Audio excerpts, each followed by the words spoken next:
3,370만. 이 숫자는 최고 쿠팡에서 털려버린 한국인들의 개인정보입니다.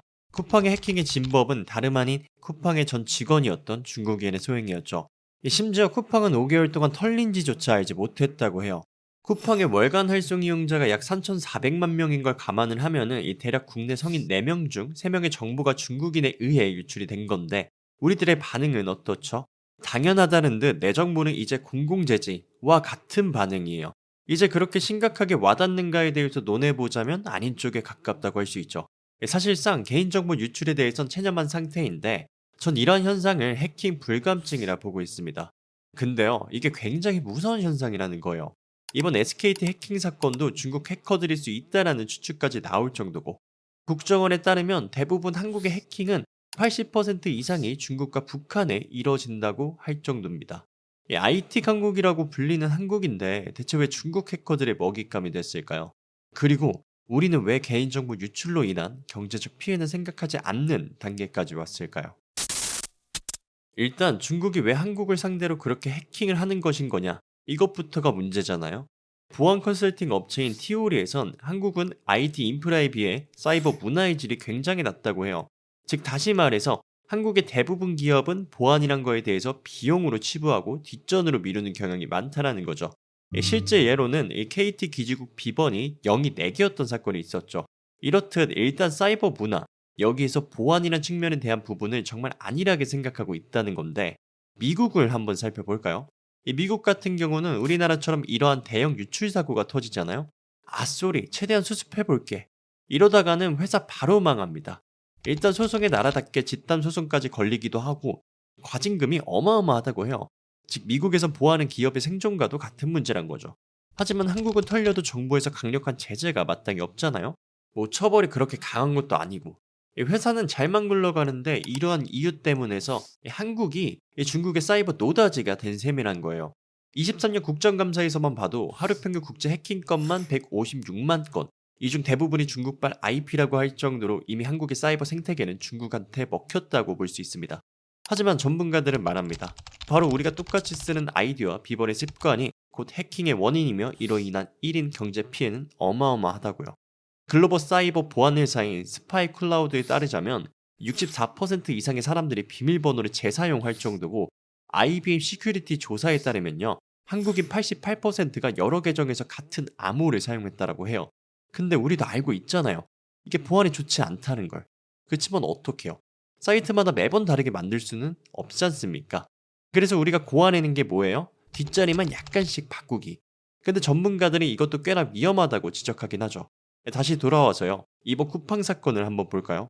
결제 정보나 패스워드는 안 털렸다고는 하지만 만약 중국이 이걸 손에 넣는다? 줄줄이 소세지 마냥 개인 금융정보부터 해서 심지어는 공동현관 비밀번호까지 털릴 가능성이 있다라고 합니다. 어떻게 하냐고요? 바로 크리덴셜 스토핑이라는 기법을 사용을 하는데 중국 해커가 털어낸 아이디 플러스 비번 조합으로 다른 수십 개 사이트에서 돌려서 자동으로 탈탈 털어버린다는 거예요. 약 10년 전 KT 1200만 개인정보 유출 건 때도 이와 같은 방법으로 약 1000만 달러가량 피해액이 났을 정도로 2차, 3차 피해 우려가 발생할 수 있는 게 바로 똑같은 아이디, 비번을 등록하는 습관이라고 합니다. 근데 솔직히 털리면 뭐 어쩔 건데 싶잖아요. 내가 유명인도 아니고 그렇다고 영향력이 있는 1인도 아닌데 털어봤자 나올 게 하나 없다고 생각하시죠? 하지만 당신의 실제 경제 피해는 상당하다고 전문가들은 말합니다. SKT 유심 해킹 사건을 보자고요. 이번 해킹으로 SKT 가입자들의 IMSI, 그리고 IMEI, 그리고 가장 중요한 유심 인증키까지 유출됐습니다. 이게 뭔 뜻이냐면 내 휴대폰 심카드를 복제할 수 있게 됐다는 말이거든요. 그럼 어떤 일이 벌어질까요? 단순 내 핸드폰 투폰되는 거 아님? 이 수준이 아니에요. 내 명의로 대출은 물론이고 내 은행 OTP로 돈 빼가는 것도 가능해진다는 겁니다. 실제로 일부 금융사들은요. SKT 인증까지 중단했을 정도기도 했고요.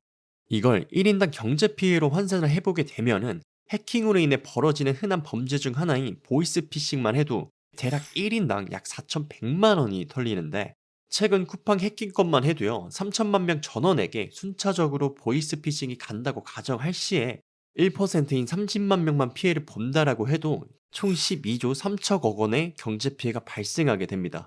근데 대부분이 이걸 간과하고 있다는 게 현재 전문가들의 지적인데 이게 또 대부분의 사람들이 해킹 불감증 현상을 겪고 있다 보니까 내 경제 피해도 피해지만은 이 국가적 피해에 대해 안일하게 생각하는 경우가 꽤 있다라고 합니다.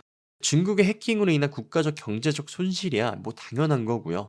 최근 중국 기업들이 대거 한국 시장에 들어오신 건 알고 있으실 거예요. 알리부터 시작해서 샤오미 등 이 한국 산업에 중국 기업이 훅 치고 들어오고 있는데 만약 중국발 해커들이 이들에게 우리의 개인정보를 판다? 사실상 한국 산업이 중국에게 넘어갈 수 있다라는 게 현재 전문가들의 중론이라고 합니다. 하지만 이러한 해킹 불감증으로 내 경제 피해가 생기는 것도 이 국가적 손실이 일어나는 것도 본인의 탓은 아니에요. 원래 같은 경우 이건 정부와 기업 차원에서 애초에 관리를 잘 해야 하는 부분이 맞기도 하고요. 앞에서 언급했듯 이 미국만 봐도 처벌 수위가 세기도 하고요. 유럽 같은 경우도 이런 유출 사고가 발생을 하면은 글로벌 매출 최대 4%까지의 과징금이 부과가 되는데 한국은 전혀 그렇지 못하고 있잖아요. 그니까 일단 본인 스스로가 개인정보를 잘 관리해야 하는 방향으로 가는 게 현재로서는 최선이다라고 봅니다. 이상 영상 봐주셔서 감사드리고요. 내 머리 날리제 날리셨습니다.